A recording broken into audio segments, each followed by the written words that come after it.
Hello மக்களே, எல்லாரும் எப்படி இருக்கீங்க? Hope everyone is fine. இன்னைக்கு ஒரு மிகப்பெரிய டாபிக் தாங்க நம்ம பார்க்க போறோம். இன்னைக்கு எல்லாருக்குமே தெரிஞ்சிருக்கும், திருப்பதியில வந்து நிறைய பேர் வந்து இறந்துட்டாங்க. மக்களே எல்லாரும் கேட்டுக்கங்க, எந்த சாமியும் வந்துட்டு நீ வந்து என்னை இப்படிதான் வந்துட்டு இது பண்ணி சாமி கும்பிடணும் அப்படின்னு எந்த சாமியுமே வந்து சொல்ல கிடையாது, சரிங்களா?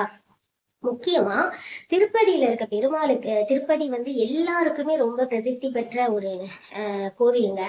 ஆனா எல்லாரும் யாராச்சும் யோசிச்சு பார்த்திருக்கீங்களா? நம்ம எல்லாருக்கும் வந்துட்டு பெருமாள் வந்து எல்லாமே கொடுத்திருக்காரு. திருப்பதி போனால் திருப்பம் வரும் அப்படின்னு சொல்லிட்டு எல்லாருக்குமே தெரியும். அதே மாதிரி திருப்பதி போகணும்னு பெருமாள் நினைச்சாதான் நீங்க போக முடியும், நம்ம நினைச்சா போகவே முடியாது. அந்த மாதிரியான நிறைய பேர் வந்து கேள்விப்பட்டிருப்பீங்க இல்லையா? பெருமாளுக்கு அவ்வளவு பவர் இருக்கு. இது வந்து நிறைய பேர் வந்து நினைச்சுக்காதீங்க. நம்பிக்கை இருக்கவங்களுக்கு நான் அதை சொல்றேன். நிறைய பேர் வந்து கடவுள் நம்பிக்கை இல்லாதவங்களும் இருப்பாங்க. எப்போதுமே இப்ப நீங்க எல்லாருமே திருப்பதி போறோம், திருப்பதி பெருமாளை வந்துட்டு பாக்குறோம். யாராச்சும் யோசிச்சு பார்த்திருக்கீங்களா? பெருமாள் எல்லா டைமுமே வந்துட்டு உங்களுக்கு காட்சி தந்துகிட்டே தான் இருக்காரு. எவ்வளவு மக்கள் வந்துட்டு வர்றாங்க. எத்தனையோ லட்சக்கணக்கில் மக்கள் வந்துட்டு பெருமாளை பாக்குறதுக்கு ஒரு நாளைக்கு வர்றாங்கன்னு வந்து நான் கேள்விப்பட்டிருக்கோம். அப்போ அவங்க எல்லாரையும் வந்து பெருமாள் வந்து பாத்துட்டு இருக்காரு, பாக்குறாரு, தரிசனம் கொடுக்குறாரு. யாராச்சும் யோசிச்சிருக்கீங்களா அவரு எவ்வளவு நேரம் ரெஸ்ட் எடுக்கிறாரு ஒரு நாளைக்கு? 365 நாளும் வந்துட்டு ஹார்ட் ஒர்க் பண்ற ஒரே ஒரு கடவுள் வந்து யாருன்னு கேட்டீங்கன்னா திருப்பதி பெருமாள் தாங்க. யாராச்சும் யோசிச்சு பாத்தீங்களா? அவரு ஒரு நாளைக்கு 2 ஹவர்ஸ் 3 ஹவர்ஸ் தான் வந்து ரெஸ்ட் எடுப்பார்.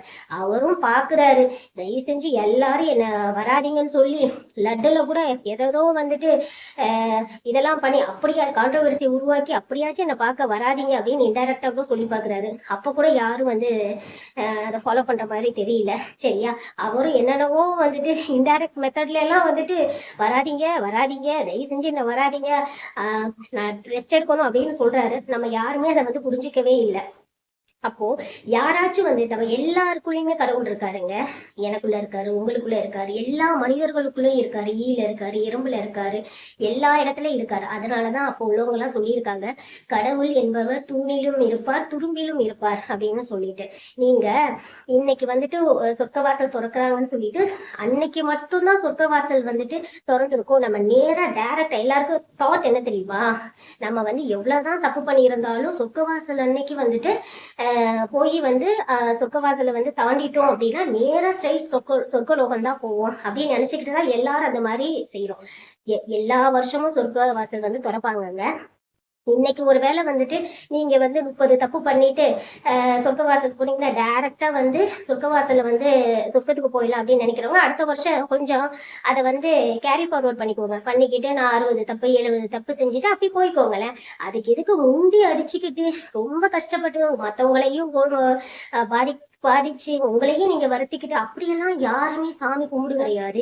எந்த சாமி வந்து என்னை வந்து நீ வன்முறையான இந்த மாதிரி தாக்குதல்கள் நடத்தி தான் நீ என்னை வந்து கும்பிடணும்னு எந்த சாமியுமே வந்து எந்த மதங்களிலும் சொல்ல கிடையாது, சரிங்களா? அதனால எல்லாரும் வந்துட்டு தயவு செஞ்சு ஒரு கியூல போறீங்களா, இன்னைக்கு சாமி பார்க்கலனாலும் பரவாயில்ல, இன்னொரு நாள் பாத்துக்கோங்க. திருப்பதி அங்கேயேதான் இருக்கு, எங்கேயும் போக கிடையாது. வருஷம் வருஷம் சொர்க்கவாசல் திறக்கிறாங்க. அப்படியே திருப்பதிக்கு போய் சொர்க்கவாசல் மிதிக்க முடியலன்னா கூட ஓகே, நம்ம ஊர்ல இருக்க கோவில்ல வந்து பெருமாள் இருக்கார், அவரும் பெருமாள் தான், சரியா? எல்லாமே பெருமாள் தாங்க. அப்படி இருக்கிறப்ப எல்லா கோயிலும் இருக்க பெருமாள் ஒண்ணுதான். அதனால நீங்க வந்துட்டு அங்க கூட இது பண்ணிக்கலாம். அதை விட்டுட்டு தேவையில்லாம வந்துட்டு எல்லாரையும் அப்படியே ஃபோர்ஸ் பண்ணி அந்த டோக்கன் வாங்குறதுக்காக முந்தி அடிச்சுக்கிட்டு போய் எனக்கு தான் சொர்க்கவாசல் ஃபர்ஸ்ட், இது எப்படி தெரியுமா இருக்கு? காம்படிஷனா இருக்கு. நான் தான் ஃபர்ஸ்ட் சொர்க்கவாசலை பார்ப்பேன், நீ தான் சொர்க்கவாசலை பார்ப்பேன் அப்படிங்கிற. அப்பெல்லாம் கிடையாதுங்க. எல்லாரும் வந்து உங்க கர்மாப்படிதான் உங்களுடைய சொர்க்கமும் நரகமும்.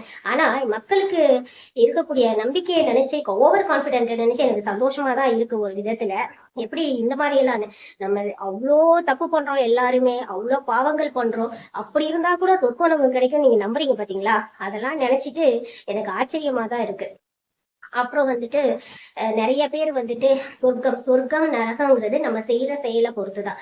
நமக்கெல்லாம் வந்து சொர்க்கம் நம்மளே இறந்து போயிடுவோம். நம்ம இறந்ததுக்கு அப்புறம் நம்ம ஆத்மா எங்கேயோ ஒரு இடத்துல இருக்க போகுது. அது வந்து சொர்க்கத்துக்கு போகுதா நரகத்துக்கு போகுதான்னு நமக்கு தெரியாது. நம்ம வாழும் காலங்களில எப்படி வந்து கரெக்டா வாழ்றோம், மற்றவங்களுக்கு கெடுதல் பண்ணாம வாழ்றோம், அதுவே வந்து நம்ம வாழ்ற வாழ்க்கைய நமக்கு தெரிஞ்சு நம்மளுடைய உணர்வுகள் இருக்கக்கூடிய அந்த டைம்லே உயிரோட இருக்கக்கூடிய டைம்ல நம்ம வாழ்ற வாழ்க்கைய சொர்க்கமாக்கணும். ஓகேங்களா? அதை விட்டுட்டு நீங்க எல்லாரும் வந்துட்டு சாமி கும்பிடுங்க, யாரையும் வேணாம்னு சொல்ல. உங்களுடைய நம்பிக்கையை யாரும் இங்க வந்து உடைக்கணும்னு நினைக்கவே கிடையாது. ஆனா இப்படியெல்லாம் நீங்க ஒரு ஃபோர்ஸ் பண்ணி ஒரு விஷயத்த செஞ்சுதான் சாமி கும்பிடணும் இல்ல. நம்ம சாமி தான், உங்க சாமி தான், என்னைக்கு சாமி சாமி தாங்க. அது எந்த இடத்துல இருந்தாலும் சரி, அமெரிக்கால இருந்தா கூட சாமி சாமி தான். சரிங்களா? அதனால வந்துட்டு நம்பிக்கைங்கிறது அதுதான். திருப்பதியில இருக்க பெருமாளை இந்த ஊர்ல கூட நீங்க நினைச்சு சாமி கும்பிடலாம். சரிங்களா? அப்படி இருக்கிறப்ப தேவையில்லாம வந்துட்டு உங்களை நீங்களே ஃபோர்ஸ் பண்ணி அடுத்தவங்களையும் அது பாதிச்சு அப்படிலாம் எதுவும் கிடையாது. நிறைய பேர் வந்துட்டு சொர்க்கம் நரகம் அப்படின்லாம் சொல்லிட்டு சொல்றாங்க இல்லையா? அதுல ஒரு கதை இருக்கு, குட்டி கதை நான் சொல்றேன். ஒரு ப்ராஸ்டியூஷன் பண்ற ஒரு பொண்ணு ஒரு சாமிக்கு பெருமாளுக்கு வந்து பூஜை பண்ற ஒருத்தர் இருக்காரு. 2 பேரும் எதிர்த்த வீட்டுல வந்துட்டு இருக்காங்க. சரிங்களா? அவர் எப்ப பார்த்தாலும் அந்த பொண்ணை பார்த்து தப்பு தப்பா சொல்லிட்டு இருப்பாராம். இந்த மாதிரி வந்துட்டு அவ அப்படி பண்றா, இந்த இத்தனை ஆளுங்களோட இது பண்ணிட்டு வரா, அவளுக்கு என்ன இருக்கு, தகுதி இருக்கு, அப்படி இப்படின்னு ரொம்ப இது பண்ணுவார். அந்த பொண்ணு வந்து எதுவுமே எதிர்த்து பேச மாட்டாங்களாம். ஆனா எப்போதுமே பெருமாளை வந்து நினைச்சுக்கிட்டே இருப்பாங்களாம். அப்ப வந்துட்டு இவர் வந்துட்டு பெருமாளை நல்லா வழிபட்டுட்டே இருப்பாரு. பட் எப்ப பார்த்தாலும் அந்த பொண்ணை வந்து தாக்கியே பேசிட்டு இருப்பாராம். அப்ப 2 பேரும் வந்து இறந்ததுக்கு அப்புறம் வந்துட்டு அந்த பொண்ணு சொர்க்கத்துக்கு போவாங்களா, இவர் வந்து நரகத்துக்கு போவாராம். அப்ப வந்து இவரு கேட்பாராம், அங்க இருக்க எல்லார்கிட்டையும் வந்து மீன்ஸ் பெருமாள்கிட்ட கேட்பாராம், பெருமாளே பெருமாளே, நான் உன்னை எப்படியெல்லாம் சேவிச்சேன், நான் எப்படியெல்லாம் உன்னை பூஜை பண்ணேன், ஆனா நீ வந்துட்டு எனக்கு இப்படி நரகத்தை கொடுத்துட்டி, அப்ப நான் உனக்கு பூஜை பண்ணதுக்கான பலன் என்ன அப்படின்னு சொல்லிட்டு கேட்டாராம். அப்ப பெருமாள் சொன்னாராம், இங்க பாருப்பா, நீ வந்து என்னைய பூஜை பண்ண, நீ என்னை பூஜை பண்ணதோட எதிர்த்த வீட்டுல எதிர்த்த மாதிரி இருக்க பொண்ணை அந்த அளவுக்கு வசைப்பாடி இருக்க. அந்த பொண்ணை வந்து ஒரு நாளைக்கு எத்தனை டைம் வந்துட்டு ப்ராஸ்டியூஷன் பண்ணன்னு சொல்லிட்டு நீ வந்து தப்பு தப்பா அந்த பொண்ணை அவ்வளோ அளவுக்கு காயப்படுத்தி இருக்க. அதாவது என்ன நீ வந்து புகழ்ந்து புகழ்ந்து சொன்ன வார்த்தைகளோட அந்த பொண்ணை நீ தாக்கி பேசின வார்த்தை, இகழ்ந்து சொன்ன வார்த்தைகள் தான் நிறைய இருந்துச்சு. அதனாலதான் உனக்கு நரகம் கொடுத்துருக்கோம். அந்த பொண்ணு நீ என்னதான் பேசினாலும் உன்னை வந்து உன் மேல நீ பெருமாளை வந்துட்டு கும்பிடுற அப்படிங்கிறதுக்காக உன்னை ஒரு வார்த்தை கூட அந்த பொண்ணு நீ அவ்வளோ கேவலமா பேசினா கூட எதுவுமே சொல்லல. அதுக்காக தான் அந்த பொண்ணு ப்ராஸ்டியூஷன் பண்ணா கூட அவ வந்து அவளுடைய தொழில் அது இருந்தாலும் அவ மனதளவுல என்னை வந்துட்டு உன்னை கஷ்டப்படுத்தல, என்ன கஷ்டப்படுத்தாம நினைச்சிட்டு என்ன கும்பிட்டா, அதனாலதான் அவளுக்கு சொர்க்கம் கொடுத்துருக்கோம்னு பெருமாள் சொன்னாராம். இந்த கதை எதுக்காக சொன்னோம்னா, நீங்க நம்ம செய்யற நல்ல விஷயங்கள் தான் நம்மளை வந்து தீர்மானிக்கும் ஒரு இடத்துக்கு வந்து சொர்க்கமா நரகமான்ட்டு. சொர்க்கம் நரகங்கிறதெல்லாம் வந்து நமக்கே தெரியாத ஒரு விஷயம். சரிங்களா? உங்களுக்கு நம்பிக்கை இருந்துச்சுன்னா அதை செய்யுங்க. சொர்க்க வாசலை மிதிங்க, அதெல்லாம் வந்து சாஸ்திர சம்பிரதாயங்கள் அதுபடி ஃபாலோ பண்ணணும்னு இருந்துச்சுன்னா பண்ணுங்க, அது தப்பே கிடையாது. ஆனா அதுக்காக வந்துட்டு முந்தி அடிச்சுக்கிட்டு கூட்ட நெரிசல் இது பண்ணி எல்லாரும் இதை நிறைய கோவில்கள்ல நான் பார்த்திருக்கேங்க. அன்னதானம் போட்டா குடுகுடுன்னு ஓடிடுறது, 4 பேர் இருப்பாங்க, வயசானவங்களை தள்ளிடுவாங்க, குழந்தைய வச்சுட்டு பார்க்க மாட்டாங்க, அப்படி ஃபோர்ஸ்ஃபுல்லா போயிட்டு இது பண்ணுவாங்க. ஒரு விஷயம் தெரிஞ்சுக்கங்க, கடவுள் கொடுக்கணும்னு நினைக்கிற ஒரு விஷயத்த யாராலையும் தடுக்க முடியாது. அதே மாதிரி கடவுள் தடுக்கணும்னு நினைக்கிற விஷயத்த யாராலும் இந்த உலகத்துல கொடுக்க முடியாது. சரிங்களா?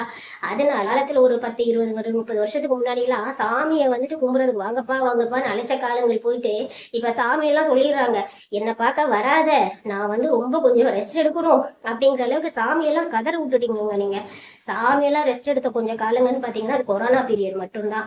அவங்களே நினைச்சு அப்பா சாமி ரொம்ப டார்ச்சர் பண்ணாம எல்லாரும் இருக்காங்க, நம்ம கொஞ்ச நேரம் ரிலாக்ஸ்டா இருப்போம் அப்படின்ட்டு. இப்பெல்லாம் பெருமாள் நினைச்சுப்பாரு, இந்த மாதிரி எல்லாம் இன்னைக்கு இது பண்ணி கடைசியில என் மேல வந்து பழி போட்டீங்கப்பா, 6 பேரை சாகடிச்சிட்டேன்னு சொல்லிட்டு ஏற்கனவே வந்து லட்டு இது பண்ணதுக்கு திருப்பதி லட்டில் கலப்படம் அப்படின்னு சொல்லிதான் போட்டீங்க. இப்ப திருப்பதியில் இறந்து போயிட்டாங்க நிறைய பேர், வந்து என்ன எல்லாருக்கும் நான் சாப போய் இப்ப நீங்க எனக்கு சாப விடுற மாதிரி ஆயிடுச்சு அப்படின்னு பெருமாள் வந்துட்டு ரொம்ப மன உளைச்சல்ல இருக்க போறாரு. சரிங்களா? அதனால பெருமாளும் ரொம்ப டிஸ்டர்ப் பண்ணாதீங்க. எந்த கடவுளையுமே உங்களுக்குள்ளதாங்க கடவுள் இருக்காரு. சரிங்களா? நீங்க செய்யற எவ்வளவு தூரம் நல்லது செய்றீங்களோ, நல்லது செய்யலைன்னா கூட பரவாயில்ல, யாருக்கும் கெட்டது செஞ்சிடக்கூடாது. அப்ப நீங்க உங்க எல்லாருக்குள்ளயும் கடவுள் இருக்காரு. சரிங்களா? அதை தயவு செஞ்சு புரிஞ்சு நடந்துக்கோங்க. இனிமையாச்சும் இந்த மாதிரி இடிச்சு புடிச்சு அடுத்த மண்டையை உடைச்சு அப்படியெல்லாம் சாமி கும்பிடணும்னு தயவு செஞ்சு முடிவு பண்ணாதீங்க. சரிங்களா? அதனால இதை தான் இந்த பதிவில் சொல்ல வந்தேன். Thank you all. இதில் வந்து யாரையாச்சும் வந்து புண்படுத்தணும் நோக்கத்தோடு, அதுக்கப்புறம் இது வந்து யூஸ்வலாக வந்து ஓரல் டிஸ்க்ளைமர் நான் கொடுப்பேன். சரிங்களா? அந்த மாதிரிலாம் யாராச்சும் நம்ம ஒரு விஷயம் சொல்ல வந்தோம்னா மக்கள் எல்லாரும் வேற மாதிரி இரலவெண்ட்டாக புரிஞ்சுப்பாங்க. அண்டர்ஸ்டாண்டிங்கே வந்து இரலவெண்ட்டாக புரிஞ்சுக்கிட்டு அவங்க மாதிரி வேற மாதிரி இது பண்ணிட்டு அதுக்கப்புறம் அதை வந்து தப்பாக ப்ரொஜெக்ட் பண்ண ஆரம்பிச்சிருவாங்க. நான் சொல்ல வந்த கருத்து இந்த மாதிரியானது தான். அதை யாரும் எந்த மதத்தினரையுமோ எந்த ஒரு நம்பிக்கை உள்ளவர்களையுமே தாக்கி பேசுறதுக்காக இல்லை. ஓகே, இவ்வளவு நேரம் பொறுமையா கேட்டதுக்கே தேங்க்யூ.